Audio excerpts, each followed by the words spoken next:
Olá pessoal, vamos para mais uma aula de teoria eletromagnética, né? E hoje a gente vai falar sobre condições de contorno, tá? Esse é um assunto que vai ser útil para a gente no próximo capítulo, em que a gente vai resolver a equação de Laplace. Então essas condições de contorno vão servir para a gente chegar na solução final do problema, né? Então, o que vem a ser essas condições de contorno? Se vocês lembrarem dos exemplos passados que a gente fez, a gente observou, por exemplo, para o caso de uma casca esférica, né, que o campo elétrico dentro da esfera é nulo e fora da parte da casca, né, que tem uma carga, o campo elétrico apresenta um valor diferente de zero. Né? E à medida que você se afasta da casca, ele cai com o inverso do quadrado da distância.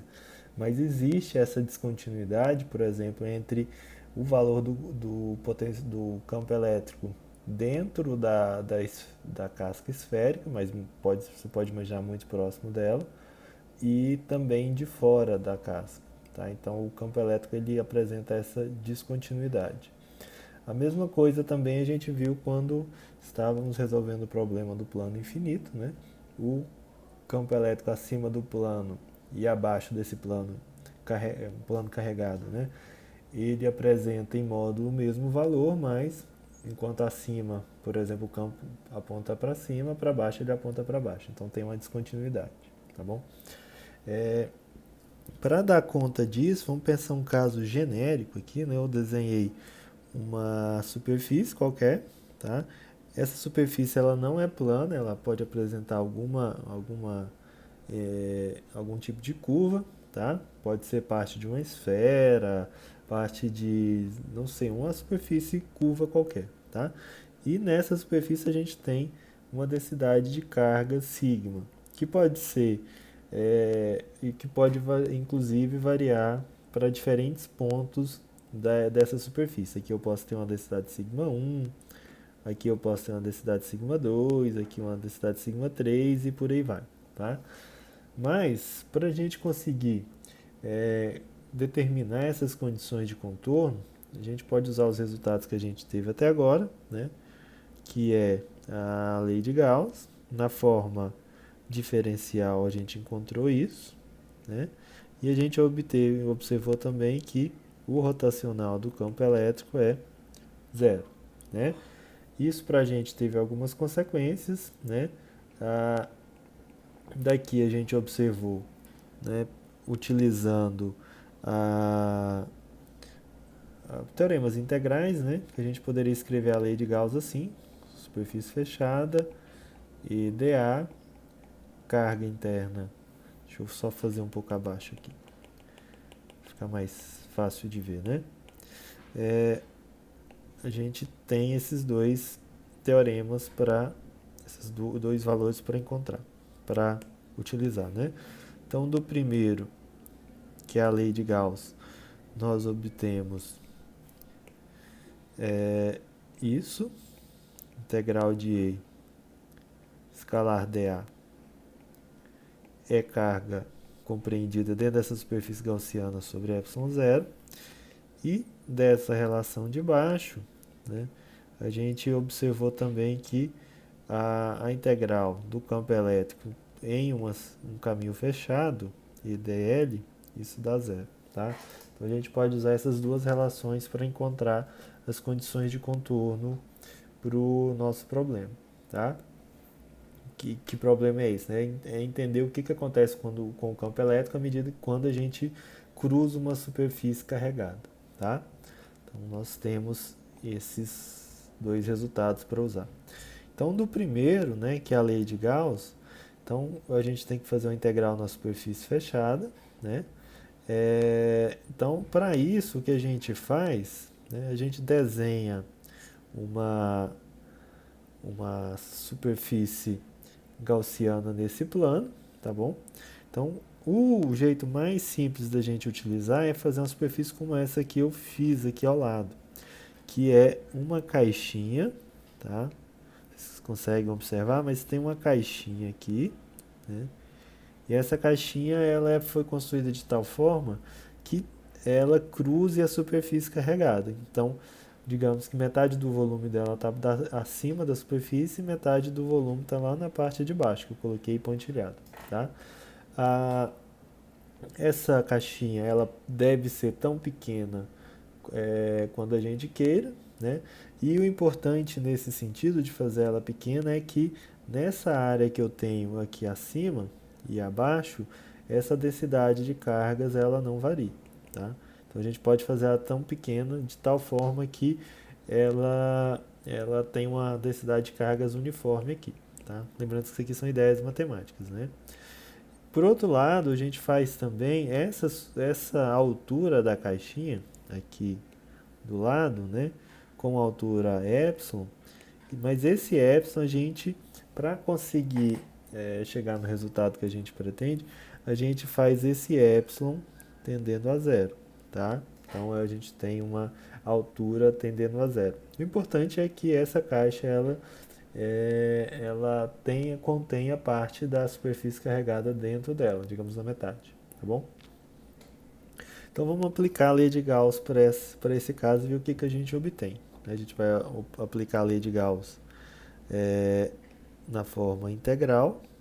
Deixa eu só fazer um pouquinho maior aqui, integral.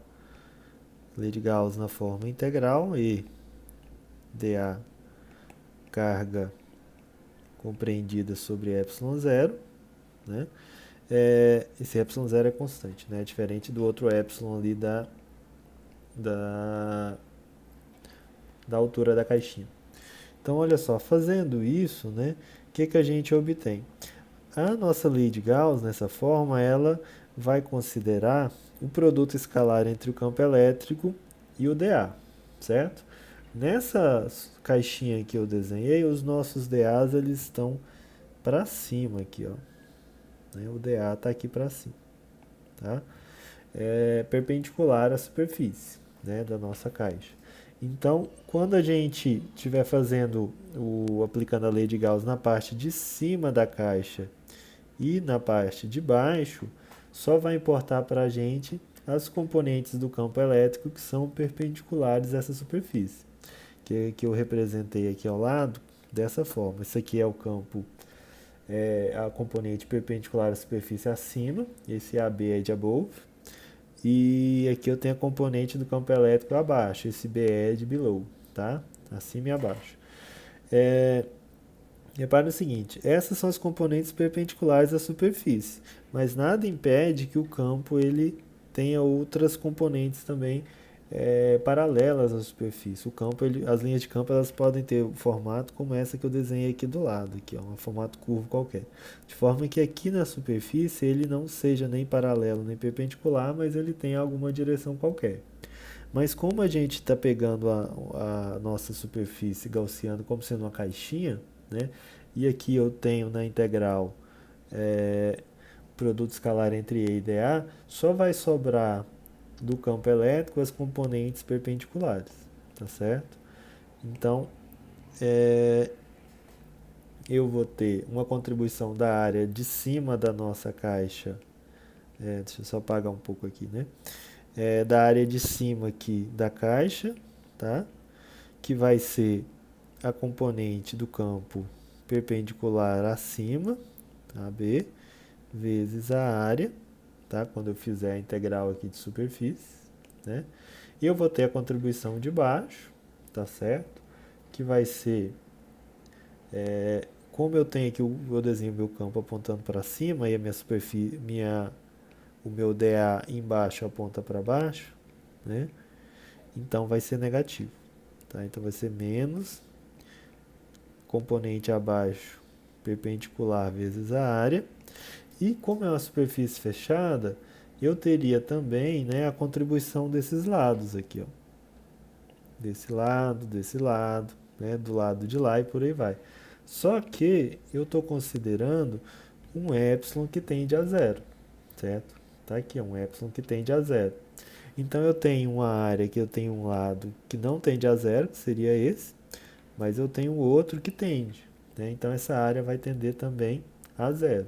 Então, apesar de eu poder ter, né, contribuições do campo elétrico aqui na lateral para lá, por exemplo, né, como eu faço sempre um produto escalar entre E e dA, O meu dA, eu estou fazendo ele sempre tender a zero, né?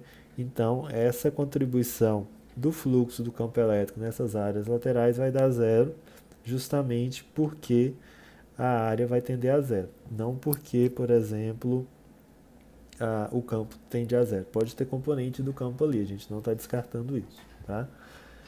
E, por outro lado também, agora eu tenho a parte da carga aqui, né? Eu posso considerar que a carga que eu tenho dentro dessa área que eu desenhei vai ser a densidade de carga superficial, que é o sigma, vezes a área dividido pelo ε0, tá?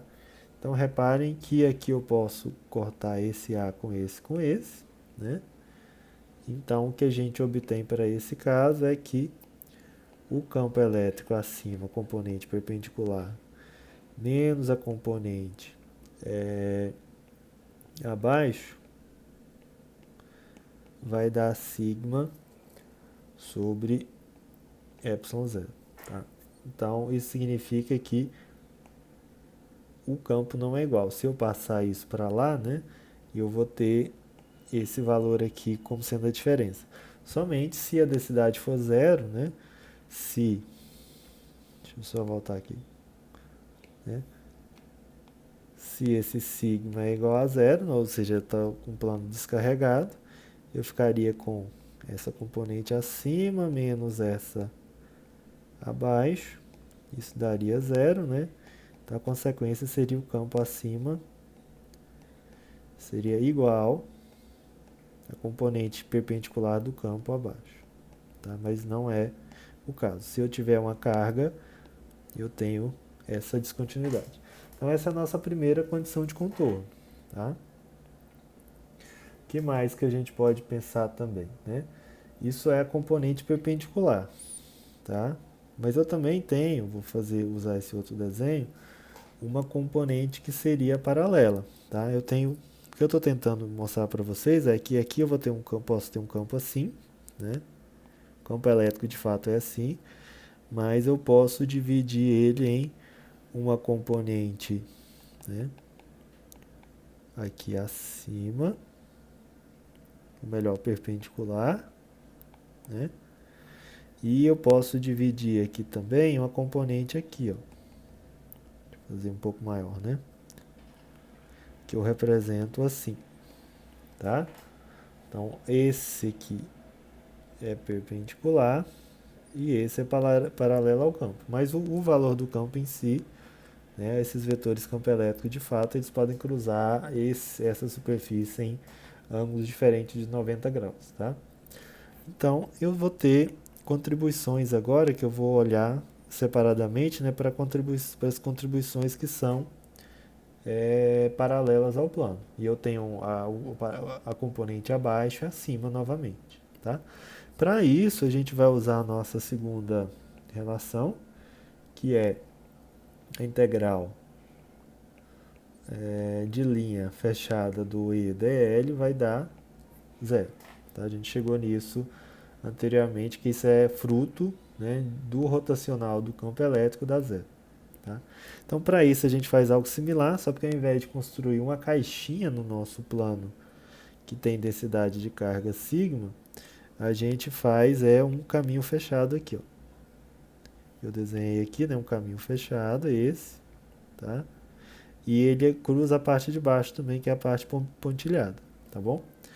Então, reparem o seguinte, eu estou falando que ele tem uma largura L, tá aqui, e uma espessura epsilon novamente. Esse L ele deve ser tão pequeno a ponto de permitir que a densidade de cargas nessa região aqui, nesse comprimento L, seja constante. E o epsilon ele deve tender a zero, tá? Porque a gente conseguir abarcar a superfície, mas eu quero que ele seja tão pequeno quanto eu queira, né? Tender a zero, o epsilon tende a zero, porque quero compreender exatamente o que acontece quando eu passo pela superfície carregada. Tá? O que acontece com o campo quando eu passo pela superfície carregada?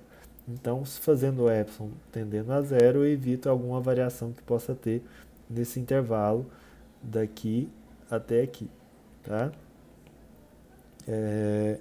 Beleza? Então, quando a gente faz essa integral, né, o que acontece? Como eu estou fazendo produto escalar entre E e dl, né, só vai sobrar para mim, quando eu faço essa, essa integral de linha, a componente perpendicular, paralela do campo. Tá? Por que só sobra a componente paralela do campo? Porque eu estou fazendo os dl's paralelos. Tá? Os vetores dl estão aqui. Então, deixa eu desenhar um deles. Tem um vetor dl aqui, ó. Tá? E ele é paralelo ao plano, nessa região.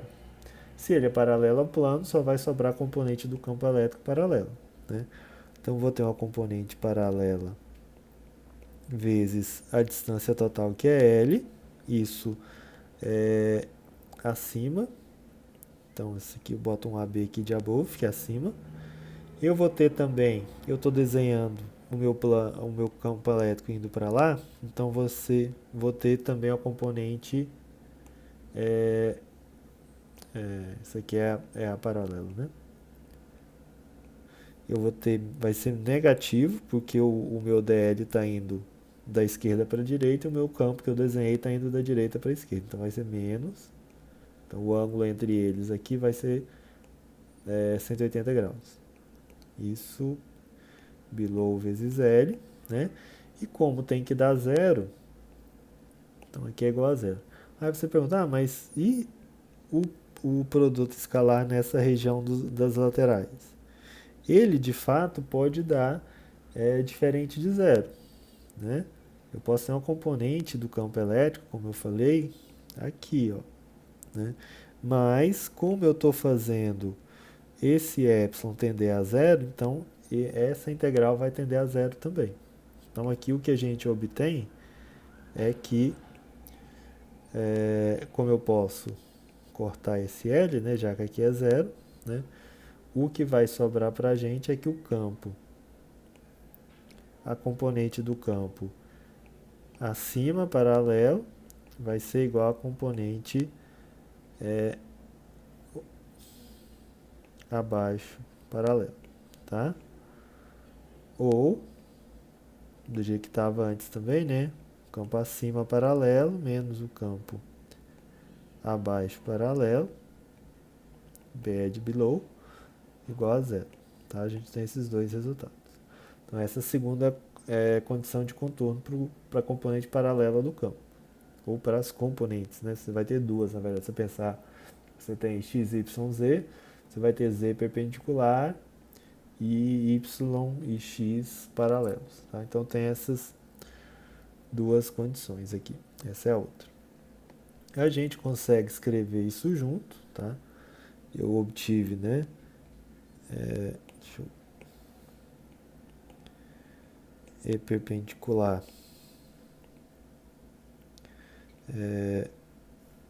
acima menos E perpendicular abaixo igual a sigma sobre epsilon zero. E a outra é E paralelo acima menos E paralelo abaixo igual a zero. Eu consigo juntar essas duas coisas da seguinte maneira. Eu posso colocar um vetor perpendicular, tá? Que vai ser um N chapéu, para dar conta desse valor, tá? Então eu posso escrever aqui, ó, o campo elétrico, o vetor mesmo, tá? Tem que colocar que ele é acima, né? Menos a componente abaixo, below, igual a N chapéu, deixa eu botar antes aqui, igual a densidade de cargas, fazer mais bonito, epsilon zero, N chapéu. Esse N que eu coloquei, ele é um vetor unitário perpendicular, tá? Então, o que significa isso, né? É como se eu imaginar que eu tenha, por exemplo, se eu pensar no N igual a um Z, né? Então, a componente perpendicular vai carregar, vai ter esse valor, sigma sobre epsilon zero, né? Enquanto que as componentes que são paralelas tem que dar zero, tá? Então é como se eu fizesse assim, quer ver? Vamos imaginar que eu tenho a componente do campo em x, x chapéu, menos a componente em x. Essa aqui vou colocar, colocar assim, acima, vou falar que aqui é x, x chapéu, mais uma componente também acima, y, y chapéu, mais uma componente acima, z, z chapéu, né? Aí menos as componentes abaixo, uma x, x chapéu, menos, porque tem um menos aqui que eu estou usando, esse menos aqui, né? Se eu só chegar um pouco para o canto aqui, para caber direito. Componente do campo y, below, y chapéu, menos a componente abaixo também, z, z chapéu. Isso vai dar sigma sobre ε0 z chapéu, vamos supor, né? Eu estou considerando que essa componente normal é igual à direção z. Então, se vocês repararem, como componente a componente tem que ser igual, né? Então, quem é z vai ser acima menos o z abaixo, está dando sigma sobre ε0, porque aqui eu tenho a direção z, né? E as outras que são paralelas, que é o x, né? E o y vai dar zero, porque eu não tenho nada aqui para x chapéu e y chapéu, tá certo?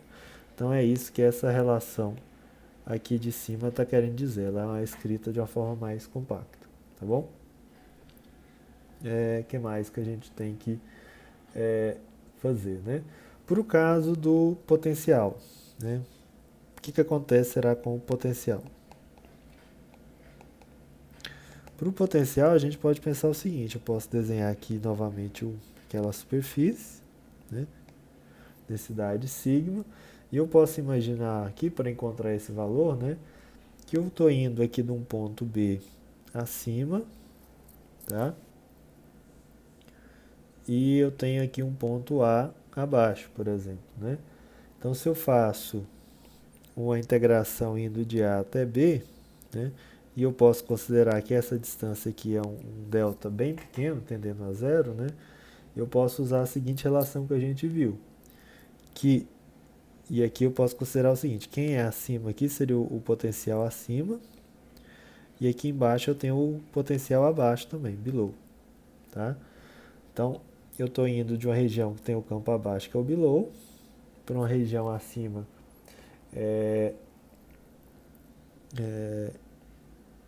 que tem um potencial above, tá? São diferentes os potenciais. Então, a gente viu anteriormente que o potencial em B menos o potencial em A é igual a menos a integral de A até B do do gradiente de V dl, né? Lembrando que esse rapaz aqui, né, aqui é positivo, desculpa, que esse rapaz é na verdade seria menos o campo elétrico, né? A gente já viu isso. Então, usando essa relação, o potencial acima menos o potencial abaixo tem que dar menos a integral de A. Deixa eu fazer na parte de baixo. Então, o potencial acima menos o potencial abaixo tem que dar menos a integral de A até B do campo elétrico dl. Como eu estou fazendo essa distância de A, né, aqui está o A, até B, igual a epsilon, e esse epsilon, ele tende a zero, né? Então, essa integral aqui desse lado, ela também vai tender a zero. Não porque o E escalar dl vai dar zero, não é isso. Mas é porque eu estou colocando limites de integração que são muito próximos, né? Então, o resultado disso aqui é que o potencial acima menos o potencial abaixo dá zero, tá? Então, o que acontece? O potencial acima é igual ao potencial abaixo. Então, ele é contínuo, tá? Através da passagem da superfície. Tá ok? Que mais que a gente pode utilizar também para entender esses valores, né? Eu posso observar aqui, ó, a gente chegou nessa relação, deixa eu marcar aqui, né? Nessa relação aqui, e eu posso utilizá-la também para encontrar algum resultado interessante. Então, olha só, né? Vou escrever aqui nessa página. Então, a gente encontrou que o campo acima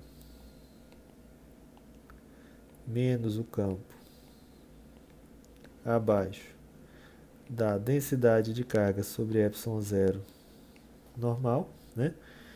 Como a gente sabe que o campo elétrico ele é menos o gradiente do V, né? Então posso escrever o seguinte: menos o gradiente do campo acima menos o gradiente do campo abaixo, isso dá sigma sobre ε0n, né? Reparem que eu tenho um menos aqui e um menos aqui, eu posso colocar isso em evidência. Vai ficar